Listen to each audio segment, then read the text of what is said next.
तो स्वामी विवेकानंद के जीवनी के बारे में बता दूं कि वो वेदांत विख्यात और प्रभावशाली आध्यात्मिक गुरु थे। उनका वास्तविक नाम नरेंद्र था, जो आपकी जानते ही हैं। और आपको पता है कि अमेरिका के स्थित जो शिकागो था, वहां पे 1893 में आयोजित विश्व धर्म महासभा में भारत को से सनातन धर्म का प्रतिनिधित्व किया था। ठीक है, तो ये सारी चीजें हैं जो ओवरव्यू में हम पूरा देखेंगे। उनकी जीवनी के बारे में जानते हैं कि उनका जन्म जो हुआ था कोलकाता में हुआ था 1863 ईस्वी में, 12 जनवरी 1863 ईस्वी में, जो कि मकर संक्रांति का समय रहता है उस टाइम पे। ठीक है, उनके बचपन का नाम नरेंद्र दत्त था, पिता का नाम विश्वनाथ दत्त था, जो कि हाईकोर्ट के एक प्रसिद्ध वकील थे। दुर्गाचरण दत्त नरेंद्र नाथ के दादाजी का नाम था, जो कि संस्कृत और फारसी के विद्वान थे। उनके जो दादाजी जो थे वो 25 वर्ष की उम्र में ही उन्होंने एक अपना घर छोड़ दिया था और एक साधु बन गए थे। स्वामी विवेकानंद जी की जो माता थी उनका नाम भुवनेश्वरी देवी, जो कि धार्मिक विचारों की महिला थी, और उनका जो पूजा करती थी वो भगवान शिव की एक भक्त थी, जो उनके उनमें पूजा अर्चना में उनका बड़ा योगदान रहता था। वो बड़ा भगवान शिव की मतलब भक्त थी, और भगवान शिव से उन्होंने प्रार्थना की थी कि मुझे एक पुत्र के लिए उन्होंने भगवान शिव की पूजा अर्चना की थी, इसलिए स्वामी विवेकानंद जी का जन्म हुआ था। बचपन से ही जो नरेंद्र थे यानी कि स्वामी विवेकानंद जी थे, वो अत्यंत कुशाग्र बुद्धि के थे और नटखट भी थे। अपने साथी बच्चों के साथ जब वे खूब शरारत करते और मौका मिलने पर अपने अध्यापकों के साथ भी शरारत करने से वो चूकते नहीं थे। हर एक बच्चे की तरह विवेकानंद जी भी थे, बड़े चंचल स्वभाव वाले थे। उनके घर में नियमित पूर्वक पूजा पाठ होती थी, इसलिए स्वामी विवेकानंद जी का भी मन पूजा पाठ में लग गया था और काफी रिलीजियस व्यक्ति थे बचपन में वो। उन्होंने पुराण, रामायण, महाभारत इन सब की आदि कथाओं को सुनने का बड़ा शौक था और इसमें उनका बड़ा ही मन लगता था। स्वामी विवेकानंद जी उनके घर पे कथावाचक आते थे और उसे बड़े प्रेम पूर्वक सुनते थे। भजन कीर्तन भी होता था उनके घर पे। परिवार के धार्मिक एवं आध्यात्मिक वातावरण के प्रभाव से नरेंद्र जी के मन में बचपन से ही धर्म और के अध्यात्म के संस्कार गहरे होते गए थे। माता पिता के संस्कारों और धार्मिक वातावरण के कारण इनके मन में बचपन से ईश्वर को जानने और उसे प्राप्त करने का लालसा दिखाई देने लगा था। इसीलिए कहा जाता है कि उनके विचारों में जब वो सोते थे या फिर ध्यानमग्न होते थे तो भगवान के दर्शन होते थे उनको, और वो भगवान से बातें करते थे, ऐसा उनके बारे में कहा जाता है। तो कुछ ऐसी ही उनकी जीवनी थी। बचपन में कभी कभी ये बोला जाता था कि जब वो कुछ ऐसे प्रश्न पूछ दिया करते थे जिसकी वजह से उनके माता पिता को उनका जवाब नहीं पता चल पाता था। साथ में उनके जो कथावाचक पंडित जी लोग थे हुआ करते थे, वो भी चक्कर पड़ जाते कि ये सवाल पूछा कैसे इसने। तो बहुत ही नटखट स्वभाव वाले थे, लेकिन ये नटखट स्वभाव वाले व्यक्ति आगे चल के इतने शांत स्वभाव वाले कैसे बने, इतने गंभीर कैसे बने, इन सभी चीजों के बारे में जानेंगे। उसके पहले मैं बताना चाहता हूँ शिक्षा के बारे में। देखते हैं कि इन्होंने शिक्षा कहाँ से प्राप्त की थी। सन 1871 में 8 साल की उम्र में इन्होंने ईश्वर चंद्र विद्यासागर मेट्रोपॉलिटन संस्थान में दाखिला लिया था, जहां वे पहली बार स्कूल गए थे। 1877 में उनका परिवार रायपुर चला गया और वहां पे 1879 में कलकत्ता में अपने परिवार की वापसी के बाद एकमात्र ऐसे छात्र थे जो प्रेसिडेंसी कॉलेज प्रवेश परीक्षा में प्रथम डिवीजन प्राप्त किए थे। क्योंकि प्रेसिडेंसी कॉलेज उसमें कलकत्ता की बहुत महत्वपूर्ण कॉलेज था, जिसमें अच्छा अंक लाना बहुत ही कांटे की टक्कर की बात होती थी, और इस तरह से उन्होंने वहां पे प्रथम डिवीजन अंक प्राप्त किया था। वे दर्शन, धर्म, इतिहास, सामाजिक विज्ञान, कला और साहित्य सभी विषयों में एक उत्साही पाठक थे। मतलब पूरा पार्टिसिपेशन हुआ करता था, सिर्फ विश्व में नहीं बल्कि वेद, उपनिषद, भागवत गीता, रामायण, महाभारत और पुराण के अतिरिक्त अनेक हिंदू शास्त्रों में इनकी गहन रुचि थी। चाहे किसी भी तरह का पार्टिसिपेशन, खेल कूद से लेके योग विज्ञान तक सब में इन्होंने पार्टिसिपेट किया और हमेशा ये प्रथम ही आते थे। द्वितीय तो इनके लिए कहा है शब्द ही नहीं था। नरेंद्र, जो कि स्वामी विवेकानंद को कहा जाता है, भारतीय शास्त्रीय संगीत में प्रशिक्षित किया गया था और ये नियमित रूप से शारीरिक व्यायाम, खेल कूद में भाग लेना इनका काम था। इन्होंने पश्चिमी तर्क, पश्चिमी दर्शन और यूरोपीय इतिहास का अध्ययन जनरल असेंबली इंस्टीट्यूशन में किया। 1800 इन्होंने ललित कला की परीक्षा उत्तीर्ण की और 1884 में कला स्नातक की पूरी डिग्री कर ली। मतलब कला में भी इनकी बहुत रुचि थी और उन्होंने डिग्री प्राप्त की इसमें। तो ये रहा कुछ शिक्षा के बारे में जो इन्होंने शिक्षा ग्रहण की है, उसके बारे में आपको आगे बताना चाहता हूँ कि इनकी आध्यात्मिक शिक्षा कैसे मिली और ब्रह्म समाज का प्रभाव क्या था इनके ऊपर। जो भी मैं चीजें बता रहा हूँ इसको पूरा ऑडियो का मैं एक तैयार किया हूँ, उसको मैं यहाँ पे लिंक दे दूंगा जिसमें आप जो भी मैं डेट्स वगैरह बता रहा हूँ कि कब इन्होंने, अगर आपको पूरा डिटेल एग्जाम के दृष्टिकोण से अगर आप पढ़ना चाहते हो तो मैं लिंक दे दूंगा, वहां पे आप पीडीएफ डाउनलोड कर लेना, विकिपीडिया खुल जाएगा और वहां पढ़ सकते हो, पूरी जानकारी मिल जाएगी। फिलहाल मैं यहाँ पे उनके विचारों को, उनकी कहानी को रूबरू करा रहा हूँ जिससे आप सुन के भी, क्योंकि मुझे लगता है कि सुनने से ज्यादा चीजें याद हो जाती हैं। क्योंकि पहले के जमाने में आप जानते हैं कि पहले के जमाने में लिखने नाम की कोई चीज नहीं थी, लिखा जाता ही नहीं था, सुन के ही लोग याद करते थे। इसीलिए मैंने इसमें ना तो वीडियो डाली है, ना ही कोई अलग तरीके का टेक्स्ट डाला है, ताकि आप सिर्फ इसको सुने और सुनने के बाद आपको एट द लास्ट पता चलेगा कि आपको बहुत सारी चीजें सीखने को मिली यहाँ पे। तो मैं बता दूं कि आध्यात्मिक शिक्षा कैसे मिली और ब्रह्म समाज का प्रभाव क्या रहा था कि 1880 में नरेंद्र ने ईसाई से हिंदू धर्म में रामकृष्ण के प्रभाव से परिवर्तित, रामकृष्ण जो थे ये इनके गुरु थे और उनसे जब पहली बार मिले थे तो काफी प्रभावित हुए थे और उनकी वजह से ये हिंदू धर्म से, ईसाई से हिंदू धर्म में प्रभावित हुए। फिर नरेंद्र 1884 से पहले कुछ बिंदु पर एक फ्री मशीनरी लॉज और साधारण ब्रह्म समाज, जो कि ब्रह्म समाज का ही एक अलग गुट था, उसमें इन्होंने पार्टिसिपेट किया। फिर जो केशव चंद्र सेन और देवेंद्रनाथ टैगोर के नेतृत्व में था, 1881 से 84 के दौरान ये सेंस बैंड ऑफ होप में भी सक्रिय रहे, जो धूम्रपान और शराब पीने से युवाओं को हतोत्साहित करता था। तो एक आप याद रखना, सेंस बैंड ऑफ होप एक संस्था थी जिसमें इन्होंने पार्टिसिपेट किया था और युवाओं को वो धूम्रपान और शराब पीने से मना करती थी, उस पे उनको उजागर करती थी कि ये आपके लिए सही नहीं है। हालांकि नरेंद्र का जो जीवन का परिवेश था वो पश्चिमी आध्यात्मिक सभ्यता के साथ भी परिचित हुआ था, पश्चिमी सभ्यता से भी कुछ प्रभावित हुए थे, लेकिन वो उसकी तरफ मुड़े नहीं, क्योंकि इनकी जो आध्यात्मिक शिक्षा थी वो काफी प्रबल थी और जब भी इनके मन में कुछ गलत होता था तो बिल्कुल इनको पता चल जाता था कि नहीं, मुझे आगे ये करना है। आध्यात्मिक की ओर इनका ज्यादा रुझान था। उनकी प्रारंभिक विश्वासों को ब्रह्म समाज ने, जो एक निरंकार ईश्वर में विश्वास और मूर्ति पूजा को प्रतिकार करता था, ने प्रभावित किया। यानी कि ये जो आध्यात्मिक, इन्होंने मतलब मूर्ति पूजा में इनका विश्वास नहीं था, इसलिए क्योंकि ब्रह्म समाज ही ऐसा समाज है जिसमें मूर्ति पूजा को विशेषता नहीं दी जाती थी, तो उससे काफी प्रभावित हुए थे, इसीलिए ये भी मूर्ति पूजा में विश्वास नहीं करते थे। इनका मानना था कि आप सेवा करो और अध्यात्म के लिए किसी विशेष मूर्ति विशेष की पूजा करने की जरूरत नहीं है, आप भगवान से रूबरू हो सकते हैं क्योंकि उनका कोई आकार नहीं होता है। ऐसी इनकी कुछ अवधारणाएं थी। इनकी निष्ठा के बारे में अगर बात करें कि तो निष्ठा इनकी इतनी अच्छी थी अपने गुरु के प्रति, अपने देश के प्रति। मैं यहाँ पे आपको एक कहानी सुना देता हूँ जिसको सुनने के बाद आपको लग जाएगा कि इनकी निष्ठा कैसी थी। एक बार की बात है कि एक शिष्य ने गुरुदेव की सेवा में घृणा और निष्क्रियता दिखाते हुए नाक भाव सिकोड़ी। यह देखकर विवेकानंद को क्रोध आ गया। वे अपने उस गुरु भाई को सेवा का पाठ पढ़ाते और गुरुदेव को प्रत्येक वस्तु के प्रति प्रेम दर्शाते हुए उनके बिस्तर के पास रक्त, कफ आदि से भरी थूकदानी उठाकर फेंकते थे। गुरु के प्रति ऐसी भक्ति और निष्ठा के प्रताप से वे अपने गुरु के शरीर और उसके दिव्यतम आदर्शों की उत्तम सेवा कर सके, क्योंकि ये गुरुदेव में विश्वास रखते थे, गुरुदेव को समझ सके और स्वयं के अस्तित्व को गुरुदेव के स्वरूप में विलीन कर सके और आगे चलकर समग्र विश्व में भारत के अमूल्य आध्यात्मिक भंडार और महक फैला सके। क्योंकि ये मानते थे गुरु की भक्ति भगवान की भक्ति है और गुरु की भक्ति से ही बढ़कर कोई भक्ति नहीं होती, और इसी बात को विश्वास रख के वो आगे बढ़ते गए। उनके गुरुदेव का शरीर अत्यंत रुग्ण हो गया था।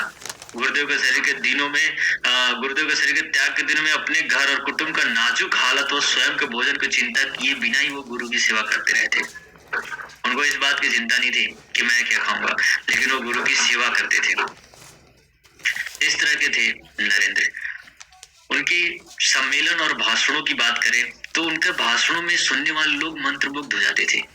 जब वो स्टार्ट करते थे बोलना तो स्टार्टिंग लाइन ही कुछ उनकी ऐसी थी, जब उन्होंने पहली बार शिकागो में कहा था, मेरे अमेरिकी भाइयों और बहनों, इतनी सी बात स्टार्टिंग करती सारा क्राउड जो था वहां पे एकदम मंत्रमुग्ध हो गया, क्योंकि उन्होंने भाषण में अपने कहा है एक अच्छे चरित्र का निर्माण हजारों बार ठोकर खाने के बाद ही होता है। जी बिल्कुल, जब तक ठोकर नहीं खाओगे तब तक तो अच्छा बन ही नहीं पाओगे, ऐसा उनका कहना था। मैं यहाँ पे उनके सम्मेलन की एक पूरी लाइन सुनाना चाहता हूँ, जिसमें उन्होंने भाषण में कहा था, उन्होंने कहा था, आपने जिस सौहार्द और स्नेह के साथ हम लोगों का स्वागत किया है, उसके प्रति आभार प्रकट करने के निमित्त खड़े होते समय मेरा हृदय अवर्णनीय हर्ष से पूर्ण हो रहा है।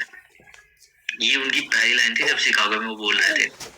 संसार में सन्यासियों की सबसे प्राचीन परंपरा की ओर से मैं आपको धन्यवाद देता हूँ, धर्मों की माता की ओर से धन्यवाद देता हूँ, और सभी संप्रदाय एवं मतों को कोटि कोटि हिंदुओं की ओर से भी धन्यवाद देता हूँ।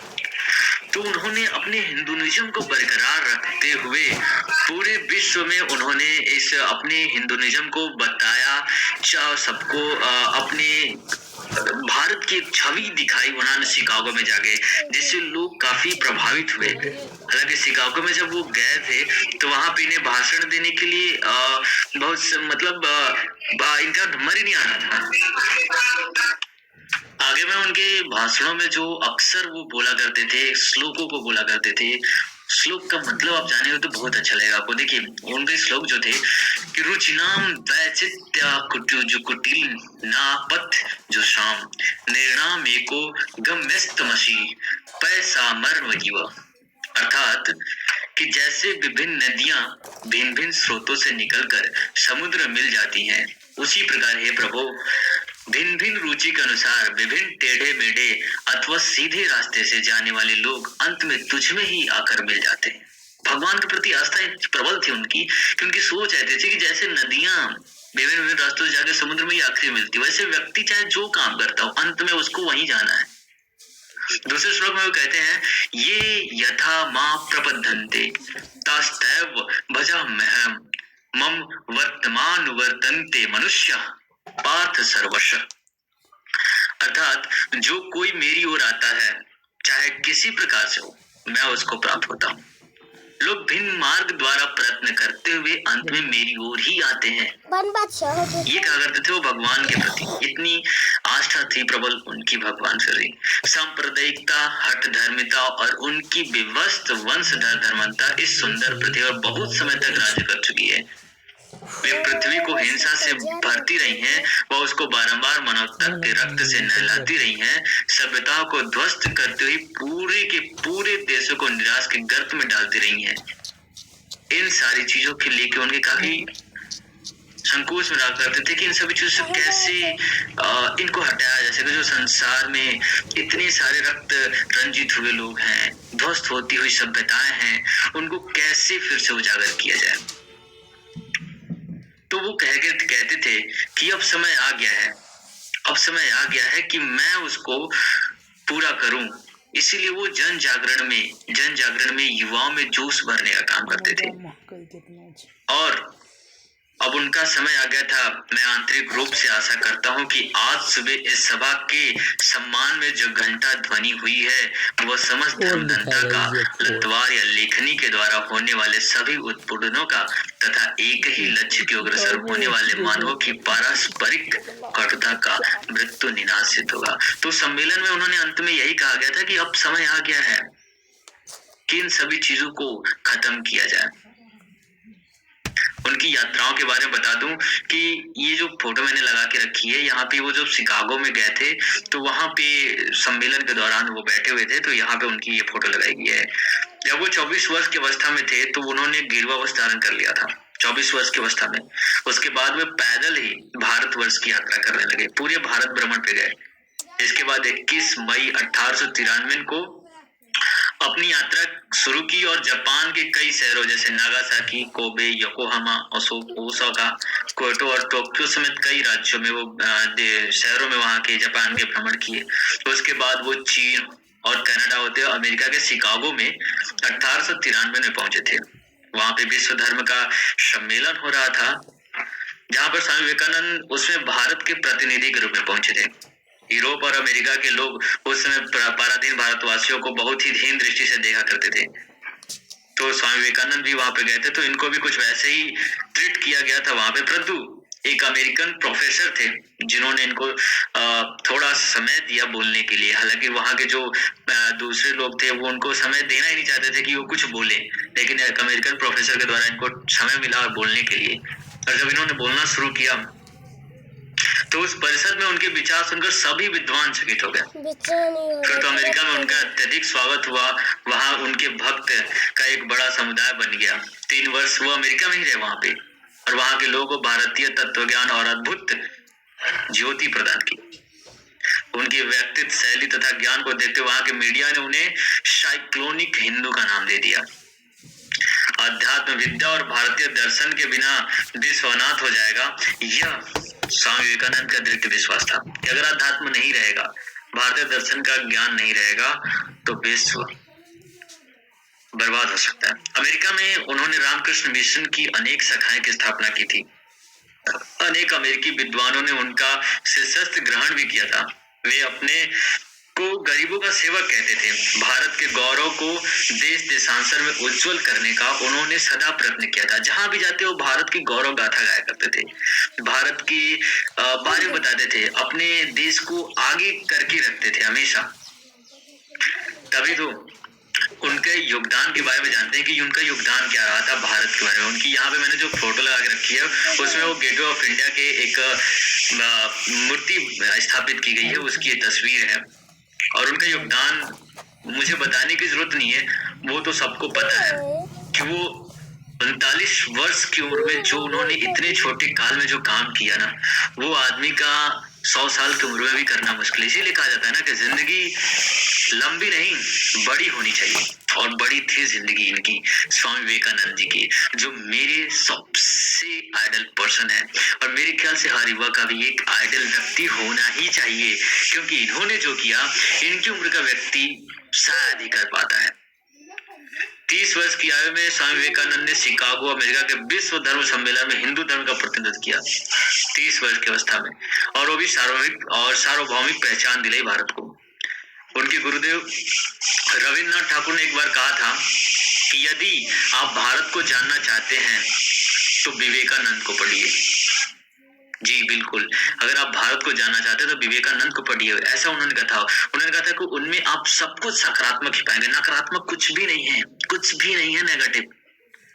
वही रोमा रोला ने कहा था कि उनके द्वितीय होने की कल्पना करना भी असंभव है। वे जहां भी गए सर्वप्रथम ही रहे, हमेशा हर कोई उनमें अपने नेता का दिग्दर्शन करता था। वे ईश्वर के प्रतिनिधि थे और सब पर प्रभुत्व प्राप्त कर लेना ही उनकी विशिष्टता थी। वे केवल संत ही नहीं, एक महान देशभक्त, वक्ता, विचारक, लेखक और मानव प्रेमी भी थे। अमेरिका से जब वो लौटे तो उन्होंने देशवासियों का आह्वान करते हुए कहा था, नया भारत निकल पड़े मोची की दुकान से, भड़ भूजे के भाड़ से, कारखाने से, हाट से, बाजार से, निकल पड़े झाड़ियों, जंगलों, पहाड़ों, पर्वतों से। और जनता ने स्वामी जी की पुकार का उत्तर दिया और वो गर्व के साथ निकल पड़ी। गांधी जी को आजादी की लड़ाई में जो जन समर्थ मिला था ना, वो विवेकानंद के आह्वान से ही मिला था। इस प्रकार वे भारतीय स्वतंत्रता संग्राम के भी एक प्रमुख प्रेरणा के स्रोत बने थे। उनका विश्वास था कि पवित्र भारतवर्ष धर्म एवं दर्शन की पुण्य भूमि है। यही बड़े बड़े महात्माओं व ऋषियों का जन्म हुआ है, यही संन्यास एवं त्याग की भूमि है, तथा यही, केवल यही आदिकाल से लेकर आज तक मनुष्य के लिए जीवन के सर्वोच्च आदर्श एवं मुक्ति का द्वार खुला हुआ है। उनका जो कथन था, जो मैंने शुरू में बताया था, उठो जागो, उठो जागो और स्वयं जाकर औरों को जगाओ। उनका कहना था यही कि तुम खुद उठो, जागो, चलो, अपने लक्ष्य को प्राप्त करो और दूर प्राप्त ना हो जाए। 19वीं सदी के आखिरी में जब वर्ष में विवेकानंद लगभग सशस्त्र और हिंसक क्रांति के जरिए भी देश को आजाद कराना चाहते थे, परंतु उन्हें जल्दी ही यह विश्वास हो गया था कि परिस्थितियां उन इरादों के लिए अभी परिपक्व नहीं है। इसके बाद ही विवेकानंद ने एकला चलो की नीति दी थी। एकला चलो उन्हीं की नीति थी जिसमें उन्होंने कहा था कि साथ चलने की बात करे थे। उन्होंने कहा था कि मुझे बहुत सी वह सन्यासी चाहिए जो भारत के ग्रामों में फैलकर देशवासियों की सेवा में खप जाए। उनका सपना पूरा नहीं हुआ। विवेकानंद पुरोहितवाद, धार्मिक आडंबरों, कठमुल्लापन और रूढ़ियों के सख्त खिलाफ थे। वो ऐसा नहीं चाहते थे। उन्होंने धर्म के मनुष्य की सेवा के केंद्र में रखकर ये आध्यात्मिक चिंतन किया था। उनका मतलब धर्म का मतलब वही सीधा से जानते थे कि मनुष्यों की सेवा करना, मतलब जिसको नीड है उसकी सेवा करना ही वो धर्म मानते थे। यह उनका आध्यात्मिक चिंतन था। उनका हिंदू धर्म अटपटा, लीस लीजा और वह ये नहीं था। उन्होंने यह विद्रोह बयान दिया था कि इस देश में 33 करोड़ भूखे। मेरे वीडियो को लाइक और शेयर आप सभी दोस्तों कर दें।